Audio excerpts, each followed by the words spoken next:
आज हमने करना है मैथ का क्लास 8 का मैथ का यूनिट नंबर 1 एक्सरसाइज नंबर 11.1 का क्वेश्चन नंबर 2। क्वेश्चन नंबर 1 हमने कर लिया। अब हमने क्वेश्चन नंबर 2 करना है, जो कि हमारा क्वेश्चन नंबर 2 है। Write all the power set proper set of following set.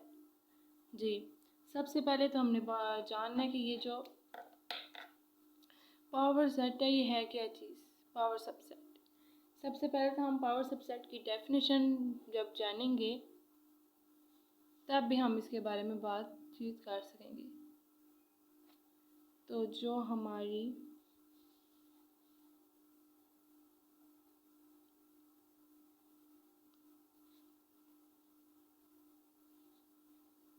Defined proper subset, ठीक है, इसकी डेफिनेशन के बारे में हम बात करते हैं। डिफाइन प्रॉपर सबसेट, तो इसकी डेफिनेशन मैं पहले लिखती हूँ, फिर उसके बाद मैं आप लोगों को समझाऊंगी। इफ A and B are two subset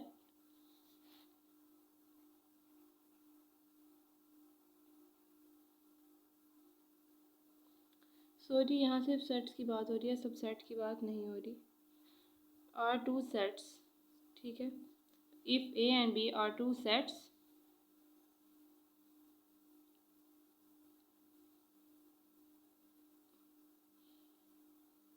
and every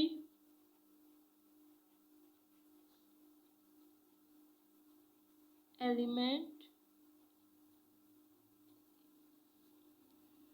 of set A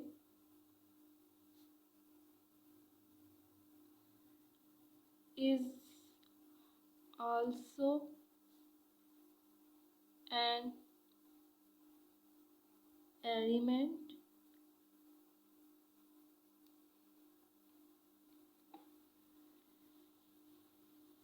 of set B, but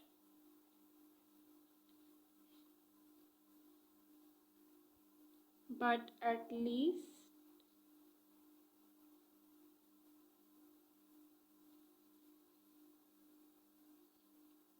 one element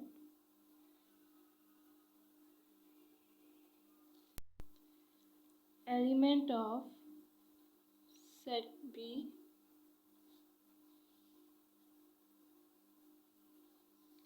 is not an element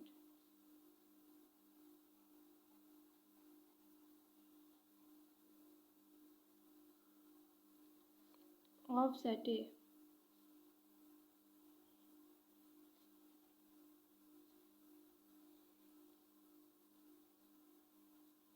Then the set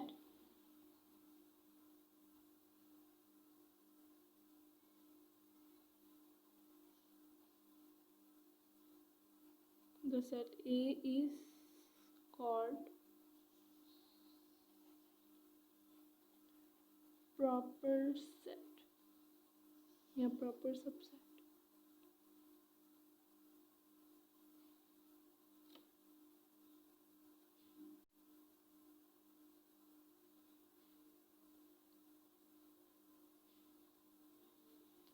Of set B.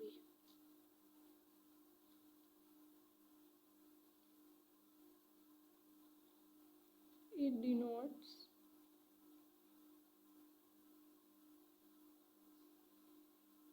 by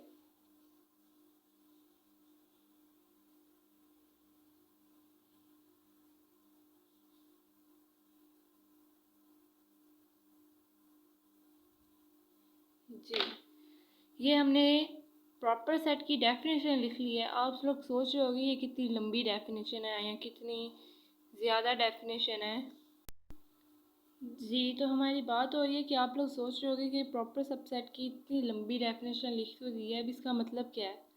तो इसका मतलब ये है कि अगर ए और बी एक सेट है, मैं आपको बताया था ना, सेट जो भी कर्ली ब्रैकेट के अंदर लिखा होगा वो एक सेट होगा। जैसे कि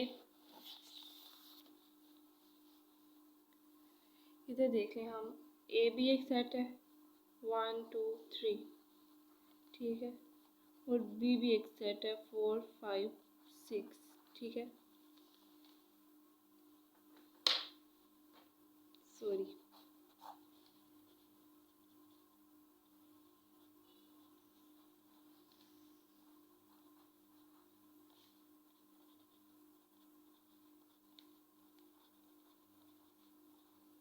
जी, इधर उन्होंने कहा कि ए भी एक सेट है और बी भी एक सेट है, ठीक है, लेकिन बी में जो एक एलिमेंट होगा इस तरह का होगा जो सेट ए में इस तरह का एलिमेंट होगा जो सेट बी में नहीं होगा। यहाँ आप कर लें कि मैंने अगर यहाँ ए का जो सेट है उसमें 1 2 3 लिखा हुआ है, ठीक है, सिर्फ 1 2 3 है, लेकिन जो हमारा सेट बी है उसके अंदर 1 2 3 4 है। इसमें बात हो रही है कि सेट ए और बी दो सेट हैं, लेकिन सेट ए में जो एलिमेंट्स होंगे वो सेट बी में भी मौजूद होंगे, लेकिन सेट बी में एक ऐसा एलिमेंट होगा जो सेट ए में नहीं मौजूद, जैसे कि 4 आ गया, वो सेट ए में नहीं है लेकिन सेट बी में है, लेकिन 1 2 3 और 1 2 3 दोनों के सेम है, ठीक है। अगर ये इस तरह का सेट है आपका कि अगर बी में कोई ऐसी एलिमेंट है जो सेट ए में नहीं है लेकिन बाकी वैल्यूज उसकी सेम है, तो वो प्रॉपर सेट कहलाएगा सेट ए सेट बी का, ठीक है। और इसको डिनोट हम इस तरह करते हैं कि set A is a proper subset of set B. इसको डिनोट करने का तरीका ही हमारा ये है, set A is a proper subset of set B. उम्मीद है आप लोगों को समझ आ गई होगी। मैं दोबारा एक दफ़ा रिपीट कर देती हूँ कि अगर हमारा एक सेट है 1 2 3, ए सेट है हमारा, और सेट बी है 1 2 3 4, ठीक है। If set A and B are two sets and every element of set A is also the element of set B, but at least one element of set B is not an element of set A। जैसे कि इसमें वो बता रहे हैं कि set ए और B दो सेट हैं, लेकिन एक वैल्यू इस तरह की होगी जो सेट ए में नहीं होगी और सेट बी में होगी, बाकी वैल्यूज उनकी सेम होगी, ठीक है। Then the set A is called subset of set B. फिर सेट ए प्रॉपर सबसेट कहलाएगा सेट बी का, and is denote by this, मतलब कि इसको डिनोट हम इस तरह करेंगे कि set A is a proper subset of set B. ये तो हमारी प्रॉपर सबसेट की डेफिनेशन थी। अब हम अपने क्वेश्चंस की तरफ बढ़ते हैं, जो कि हमारा write all the proper subset of the following set. जी, हमारा फर्स्ट क्वेश्चन जो है हम उसकी तरफ आते हैं।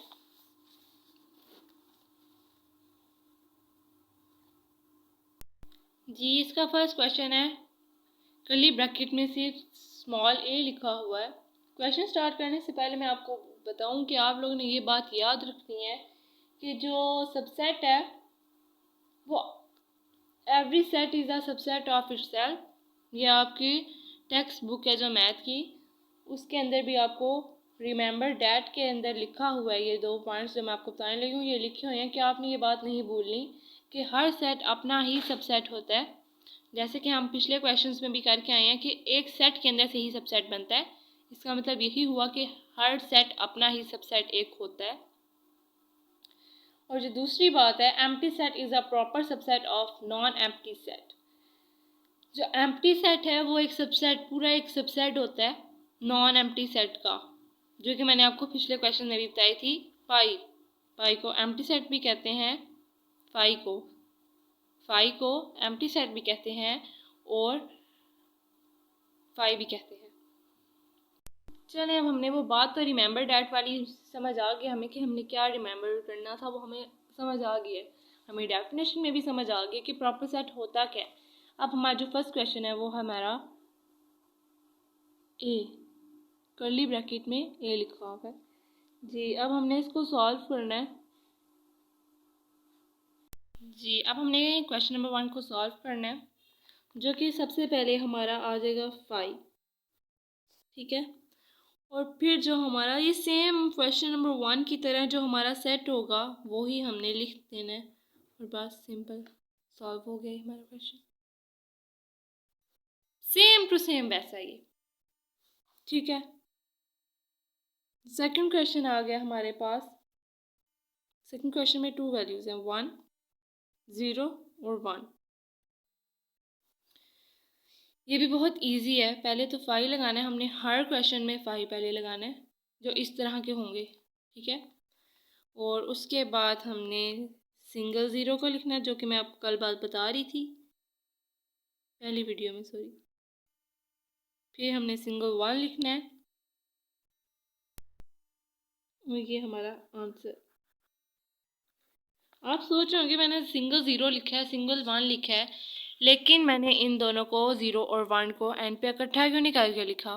कल तो लिखा था, क्योंकि इस क्वेश्चन में प्रॉपर सेट की बात हो रही है कि सेट ए, समझे, ये सेट ए है, ठीक है, और ये सेट बी है, ठीक है। इसमें भी 0 है, इसमें भी 0 है, इसमें भी 1 है, इसमें भी 1 है, लेकिन हमने इसमें 0 1 नहीं लिखा क्योंकि वो एक वैल्यू सेट बी में से एक में ऐसी होती है जो नहीं मौजूद होती।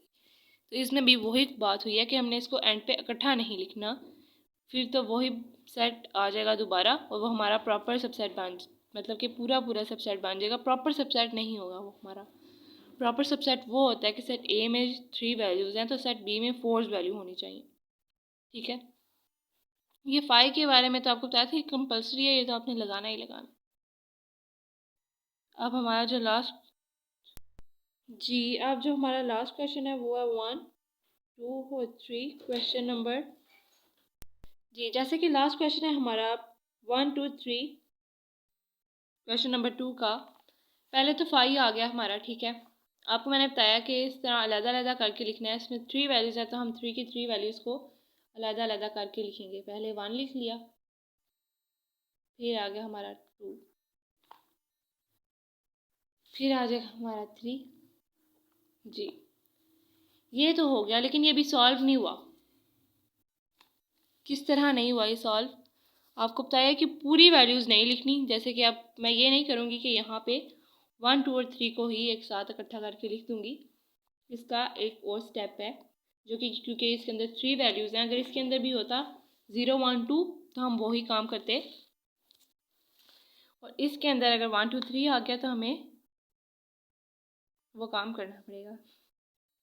अब हमने 1 और 2 को एक साथ लिखना है, 1 2 3 को नहीं लिखना, ठीक है। फिर हमने जी पहले हमने 1 2 को एक साथ लिख देना है उसके अंदर, फिर हमने 1 3 को साथ लिखना है, 1 2 को लिखना है, फिर 1 3 को लिखना है, ठीक है। और फिर आपने 2 3 को लिखना है, मतलब कि ये दरमियान में से फिर आपने ले लेनी है वैल्यूज़, और ये आपको क्वेश्चन कंप्लीट हो जाएगा। इसमें अब देखने वाली बात ये है, ये देखें बन रहा है ना, ये भी एक सबसेट बन रहा है क्योंकि उसके अंदर 1 2 3 वैल्यूज़ मौजूद हैं, लेकिन जो हमने सेट ए बनाया नीचे, समझे वो ऊपर वाला सेट बी है, 1 2 3 जो क्वेश्चन हमें मिला हुआ है, नीचे वाला हम सेट ए बनाया। सेट ए में 1 2 3 सिंगल सिंगल मौजूद है, ठीक है, लेकिन एक साथ नहीं वो मौजूद। हमने उनको 1 2 1 3 और 2 3 करके लिख दिया, लेकिन एक साथ नहीं लिखा। अगर हम उन्हें एक साथ लिख देते तो हमारा प्रॉपर सबसेट नहीं बनना था, वरना हम ये 2 3 के बाद उसको एक साथ भी लिख सकते थे 1 2 3 करके। ये जो मैंने लिखे हैं ना 1 2 1 3 और 2 3, ये एक इसका पार्ट है क्वेश्चन का, ठीक है। और इंशाल्लाह नेक्स्ट क्वेश्चन में भी हम बात करेंगे। पिछले क्वेश्चन में जैसे हमने काम किए थे तो सेम उसी तरह के कुछ काम है इधर भी, बस थोड़ा सा डिफरेंस है। और इधर भी एक हमने प्रॉपर सबसेट बनाना था। हमने पहले प्रॉपर सबसेट की डेफिनेशन के बारे में बात की थी, जिसकी वजह से हमें समझ आ गई थी कि क्या चीज़ है ये प्रॉपर सबसेट, कि जो वैल्यू ए में मौजूद होगी वही बी में होंगी, लेकिन बी में ऐसी वैल्यू भी एक होगी जो ए में नहीं है, ठीक है। आज की हमारी वीडियो सिर्फ इतनी सी है और आज की हमने सिर्फ 3 क्वेश्चन किए हैं, क्योंकि हमारे क्वेश्चन नंबर 2 में सिर्फ 3 क्वेश्चन थे। अब नेक्स्ट वीडियो में हम क्वेश्चन नंबर 3 करेंगे जी। तो अब हम आपको इंशाल्लाह नेक्स्ट वीडियो में क्वेश्चन नंबर 3 कराएंगे एक्सरसाइज 11.1 का, और हमारी एक्सरसाइज कंप्लीट हो जाएगी। वो भी इससे मिलता जुलता ही है क्वेश्चन, बस थोड़ा सा डिफरेंस है। तो इंशाल्लाह नेक्स्ट वीडियो में मिलते हैं। चैनल को सब्सक्राइब करें, कमेंट्स करें, वीडियो को लाइक करें और शेयर करें। Thank you.